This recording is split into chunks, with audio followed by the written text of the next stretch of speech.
নমস্কার বন্ধু, আমি সুতপা চলে এসেছি প্রভুর আশীর্বাদ নিয়ে ব্লগটা শুরু করছি। এই যে সন্ধ্যাবেলা প্রভুর আশীর্বাদ আপনারাও নিয়ে নিন। আর এখান থেকে ব্লগটা শুরু করছি। সকালবেলা তো বেরোতে পারিনি, আপনাদেরকে সেই জন্য ব্লগও দিতে পারিনি আর মাকে দেখাতেও পারিনি। আর এখনও মহামায়ার মন্দির খুলে গেছে। আমার একটু দেরি হয়ে গেল বিভিন্ন কারণে। এই যে জামা কাপড় ইস্ত্রি করতে দিলাম, এই করলাম, এই জন্য কিছুটা কাজ পিছিয়ে গেলাম। তা চলুন, তাতে কি হয়েছে, মাকে তো দর্শন করতে পারবো। চলুন সঙ্গে থাকুন আর প্রভুর আশীর্বাদ সবাই নিয়ে।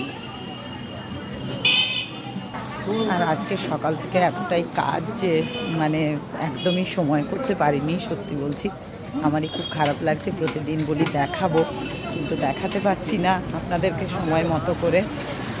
এটা না ওটা, একটার পর একটা কাজ থেকেই যায়। আর আজকে বিয়েবাড়ির লগ্ন আছে। এই যে কি সুন্দর দেখুন সাজিয়েছে, খুব সুন্দর লাগে দেখতে, ভালো লাগে।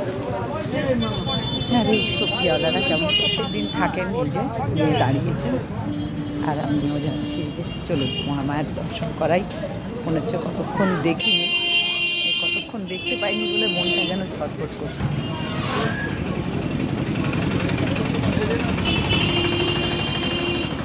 যতক্ষণ গিয়ে একবার না দেখি ততক্ষণ শান্তি নেই সারাদিনে। আর দেখুন বিয়েবাড়িটা কি সুন্দর সাজিয়েছে, দেখুন খুব সুন্দর। এটা একটা ব্যাংকোয়েট, খুবই সুন্দর সাজিয়েছে,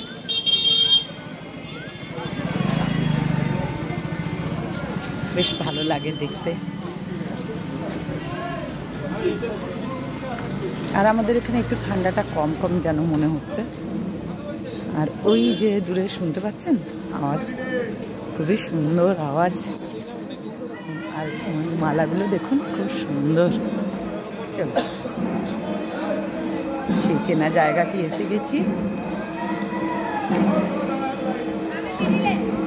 আর এই আওয়াজটা ভালো লাগে দেখতে, শুনতে, সেই জন্য আর কথা বলতে ইচ্ছে করে না। আপনারা দেখুন, সঙ্গে থাকছি আমি, আপনারা আমাদের সঙ্গে থাকুন আমার। আর মহামায়াকে অবশ্যই দর্শন করুন। এই যে বাবা বিশ্বনাথ দেখতে পেয়েছেন,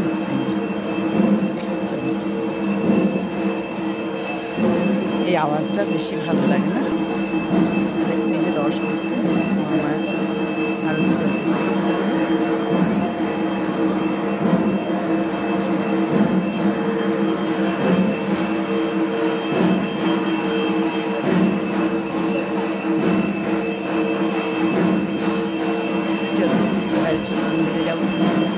বড় মন্দিরে দেখাবো মা।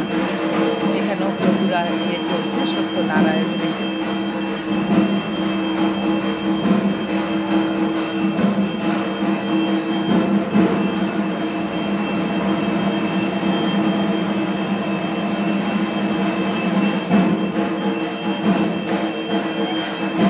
চলুন, এখানে অনেকে বসে আছেন, গল্প করছেন, আবার চলুন। আর এই যে দেখুন কত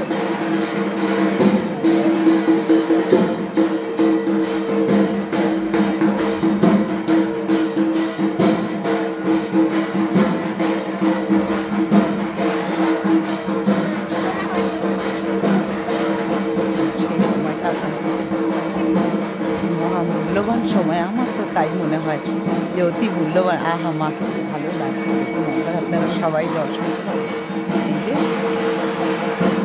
মা একটা লাল রঙের বেনারসি পরেছেন, অপূর্ব লাগছে মাকে।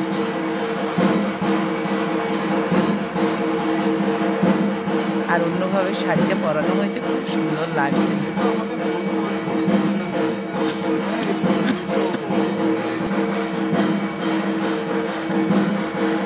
এখন এইটুকু, নেক্সট ভিডিও নিয়ে আমি আসছি, সুতরাং সঙ্গে থাকবো।